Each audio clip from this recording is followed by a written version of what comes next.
जनसत्ता संपादकीय दागी जनप्रतिनिधि और बढ़ता खतरा गति 110 शब्द प्रति मिनट।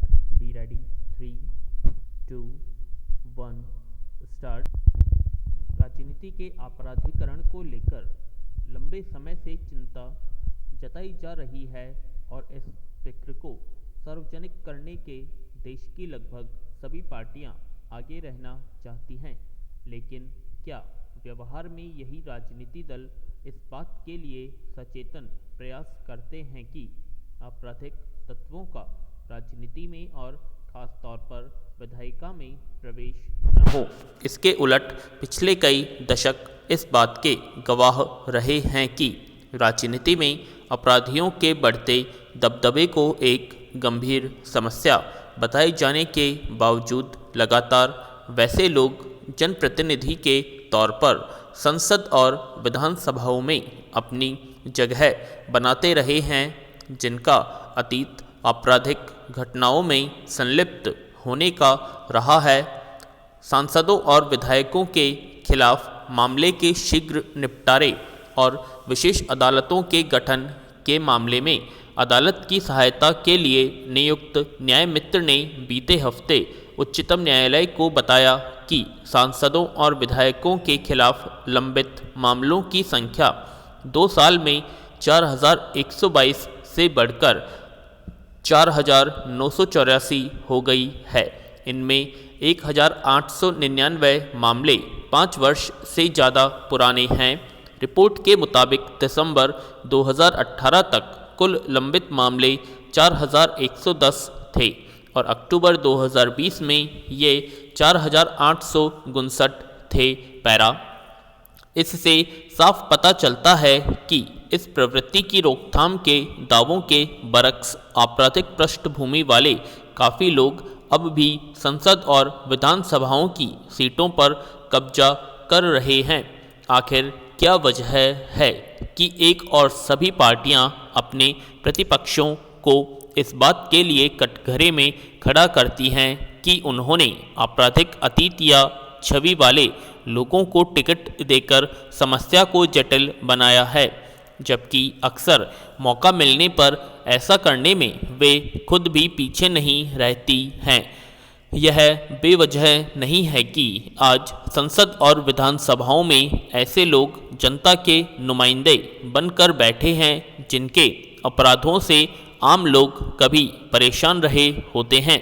हर अपराध के खिलाफ बढ़ चढ़कर बोलने और अपराधियों पर लगाम लगाने का दावा करने वाली पार्टियां आखिर किन वजहों से ऐसा कर पाती है?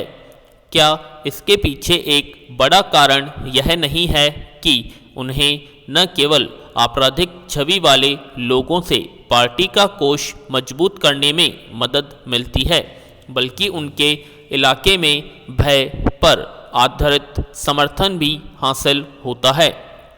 इसका एक मतलब यह भी हो सकता है कि राजनीतिक दल अपराधियों के प्रभाव वाले इलाकों में जनता के बीच अपने सिद्धांतों विचारों के जरिए लोगों के बीच अपने लिए समर्थन हासिल करने में नाकाम होते हैं और इसलिए उन्हें वोट हासिल करने का यह आसान रास्ता दिखाई देता है। पैरा। सवाल है कि देश की नियति तय करने वाली राजनीतिक पार्टियों के ऐसे रुख की वजह से राजनीति के अपराधीकरण का जो खामियाजा आम जनता को उठाना पड़ता है, समूचे शासन का स्वरूप प्रभावित होता है। उसकी जिम्मेदारी किस पर आती है? मसले की जटिलता का अंदाज़ा इससे लगाया जा सकता है कि सार्वजनिक रूप से चिंता जताए जाने के साथ साथ सांसदों विधायकों के खिलाफ मामलों के निपटारे के लिए कुछ राज्यों में विशेष अदालतों के गठन किए जाने और कुछ अन्य राज्यों में संबद्ध क्षेत्राधिकार की अदालतों में सुनवाई के बावजूद दागी नुमाइंदों की तादाद संसद और विधानसभाओं में बढ़ी है। एक मुश्किल यह भी है कि ऐसे मामलों की सुनवाई करने वाली अदालतों के पास कई स्तरों पर कुछ बुनियादी सुविधाओं का अभाव है और इस बारे में अब तक केंद्र सरकार की ओर से कोई ठोस पहल नहीं हुई है। जाहिर है इस समस्या से निपटने के लिए अदालतों में तेजी से सुनवाई के साथ साथ सिर्फ दिखावे के वादों और दावों के बरक्स सभी पार्टियों को अपने स्तर पर आपराधिक पृष्ठभूमि वाले लोगों को चुनावों में उम्मीदवार बनाने से बचना होगा। पैरा यूक्रेन का संकट गहराता जा रहा है। खबरें आ रही हैं कि रूस कभी भी यूक्रेन पर धावा बोल देगा। रूसी सैनिकों ने हमले के लिए जैसी मोर्चाबंदी कर ली है उससे यह आशंका और गहरा गई है। अमेरिकी राष्ट्रपति जो बाइडेन के राष्ट्रीय सुरक्षा सलाहकार जेक सुल्लिवन ने भी खुफिया सूचनाओं के हवाले से चेतावनी दे दी है कि रूस कभी भी यूक्रेन पर हमला कर सकता है। इसके लिए उसने 70% हथियार और साजो सामान यूक्रेन की सीमा पर जमा कर लिए हैं। वैसे भी यूक्रेन को लेकर रूस और नाटो की सेना जिस तरह से तैयार बैठी है उससे भी सुल्लिवन की आशंका की पुष्टि होती है।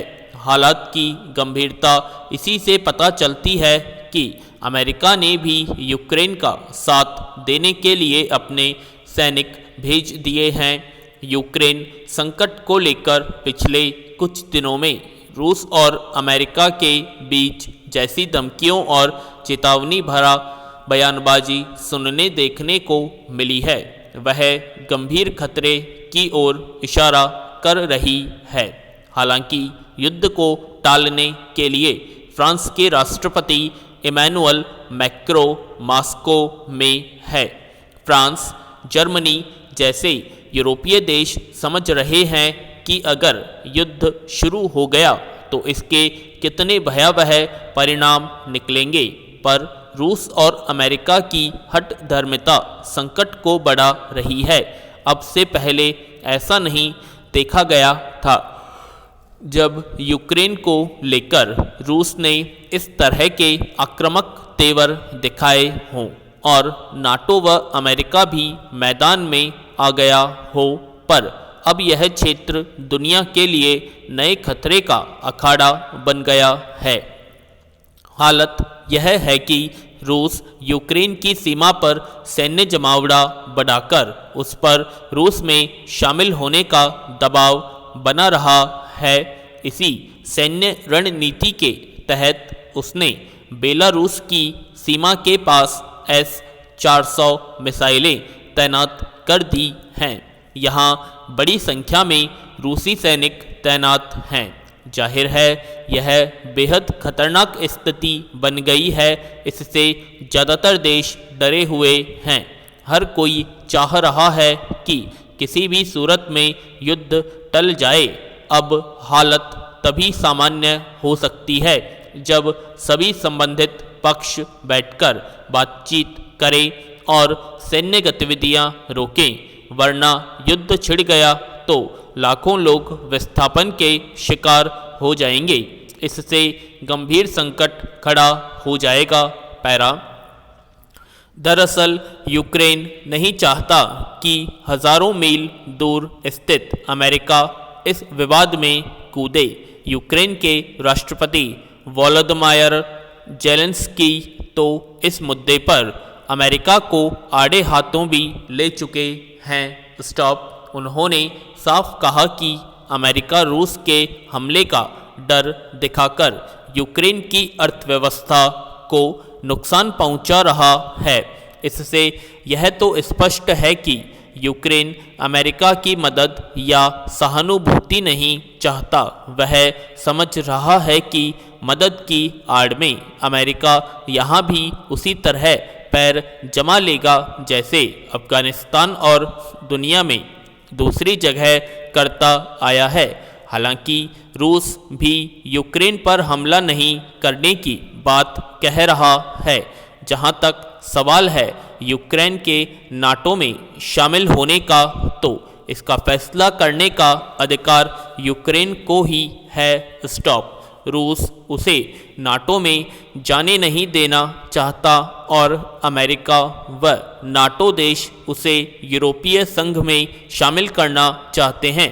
सबके अपने हित हैं, पर यह नहीं भूलना चाहिए कि ऐसे हितों की कीमत सिर्फ निर्दोष नागरिकों को चुकानी पड़ती है। लड़ाई में बेगुनाह मारे जाते हैं और लाखों शरणार्थी बन जाते हैं।